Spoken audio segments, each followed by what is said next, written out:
Hey, what's up, everyone? Sorry it's been a few weeks since I've had a real-time edit video out. It's been crazy busy, but I'm ready to get back to it. And I'm going to start with this lovely photo from Matt Bruce. So Matt sent in this lovely backlit Limpkin with the breath coming out. Dude, love this shot. Really, really love this shot. This is so cool. All right, so there's not going to be a ton to do with this one, but let's see what we can do. All right, so here we go. I'm going to start. I'm just going to lighten it up a little bit. I want to get a little bit more detail in the shadows and on the bird there. I'm going to go a little bit warmer. I do love that kind of somewhat magenta tone that's going in there. Right now I'm just editing for the bird. I'm going to do the background separate. And so, yeah, let's go for getting that background now. That's decent. So I'm doing a subject select, and then I'll just invert it for that background. And I'm going to go pretty moody with the whole thing, but then I'm going to see if I can throw another one of these on and target just the breath area there. So let's see, intersect this with a radial. So I did another subject select, inverted it, and then I'm just going to kind of narrow it down to just this area with the breath, which should give me that without any of the bird being messed with, which is perfect. All right, so let's see. I think we can do a little bit of highlights there. There we go. The whites is popping the breath up. I'm going to lighten it up a little bit, but then throw some dehaze in, which should hopefully show that breath a little bit more. And let's see what it's doing. There we go. I don't love that it's lighter there, but it's not bad. And I'll just go ahead and do anything else I want in Photoshop. So here we go, off to Photoshop. I'm going to talk a little bit more about what I'm doing with these. So now I'm going to throw a burn layer on. There's nothing to retouch on this. So this is just a curves adjustment layer. It's an action I have saved so I can play it faster. Because this is something I do all the time, right? So I do this sort of burning and darkening of different areas. I kind of like some of those warm tones in the background there, so I'm just going to leave some of them, but I didn't love them towards the bottom there. So we'll just kind of work around that. I do also want to get that smoke a little bit darker back there. So I'm going to try... I just want to get that black darker around the smoke, I guess is what I'm trying to say. So I'm going to try just painting some of that in. So I don't want the background to be kind of washed out in that area there. So that's looking pretty good. It's a little bright where I'm working right now, so I may not be getting this perfect just because I'm getting some reflections on my screen. But let's try just a little bit more, and then we'll just kind of selectively paint it in. So at this point, I'm just using a tone curve, curves adjustment layer, I should say, and then I am darkening just the black point of it, not anything else. So it's taking these dark, really dark values and just kind of tanking them, and just trying to make it nice and rich in there. There we go. That's a little sloppy right there, so we'll just fade that, and that's looking pretty good. I would like to lighten the bird's eye a little bit, but I'm going to leave the bird kind of darker. I'm just going for not the eye, but more the catch light and that horizon line showing in it, which I think is really, really cool. And then there's also just some blue tones happening in these shadows, which I personally can just never stand.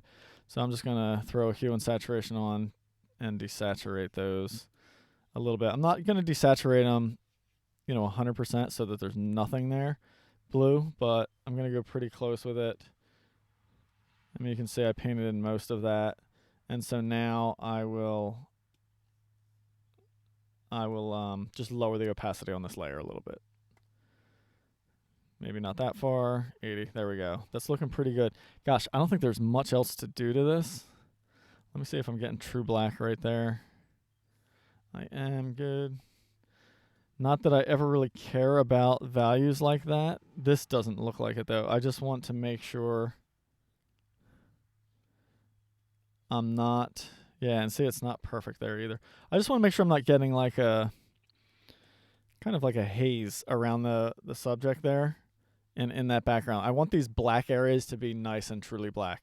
So I'm going to do another select subject here and then invert that selection so that way I can then paint on this, which truly makes it black in these areas that I want. I'll let it go kind of through.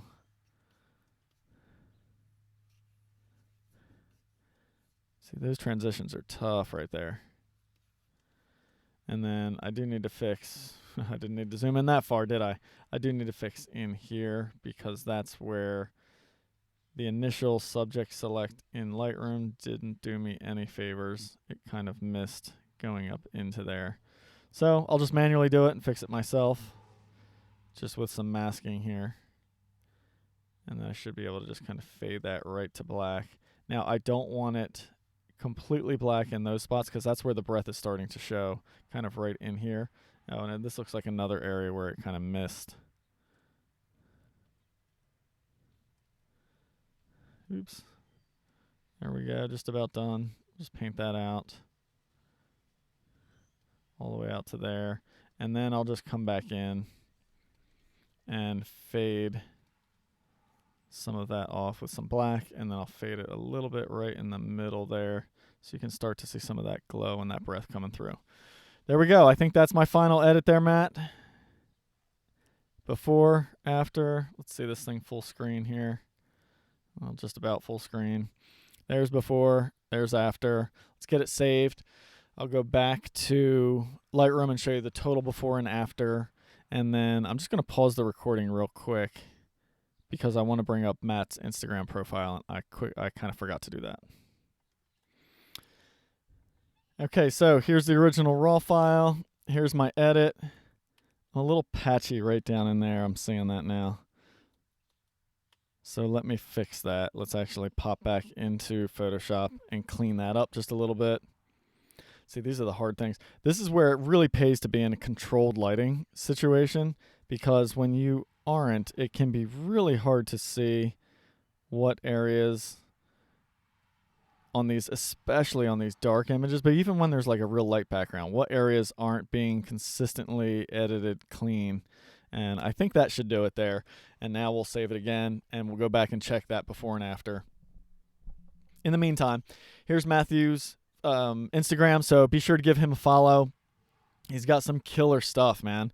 Loving all this. Look at rocking the Cape May. Come on. Awesome. Flamingo silhouette, loving. Love the prothonotary with the insect. Beautiful backlit flying duck in flight there. Wow, I got really distracted on that one, didn't I? Sorry, my internet's slacking right now. Come on, you can do it, computer. You can do it. There you go. Loaded Instagram. Nice. Yeah. Wow, that's stunning. Beautiful stuff, man. Beautiful stuff. Here's his version of the Limpkin. So, yeah, great stuff. Lovely scenic. Yeah, really good photographer. So, give him a follow. Be sure to do that. There's the original. There's my final edit. Just trying to make those black values a little bit more rich. Also just getting a little bit more pop out of the bird's, sorry, keep going the wrong way there, out of the bird's eye right there. But I don't think it needed much else, you know. It was just a matter of making that breath stand out a little bit more as well. So that's my take on that. So if you're interested in learning how I did everything here in this particular video, in this real-time edit, I got a new site for you to go to. I've always been plugging my own website, but this is still part of my website. It's just another version of it. But just go to learnbirdphotos.com. And then from right there, you can see my Photoshop for Wildlife Photography course. I just put this out recently. I've had a ton of people be asking for it, and I've had a ton of people already purchase it and getting some great feedback on it. So this will teach you every single thing about how I do all of this Photoshop editing, and it's fully broken down. There's almost 9 hours of video footage in this, so it's an online course. You just take it at your own pace. $325. It's all yours. You can watch it at, jump around, go from chapter to chapter, just learn everything you want there. So check that out. And as always, head on over to rayhennessy.com. If you go to the workshops and then online workshops, that's another great way to learn from me. I have a bunch of online courses now. So I got Photoshop, Lightroom, and bird photography. If you go to learnbirdphotos.com, you can check out all the courses there. There's some bundles if you're interested in doing multiple of them. So thanks so much, everybody, for watching. Thanks, Matthew, for submitting the photo, and love this shot.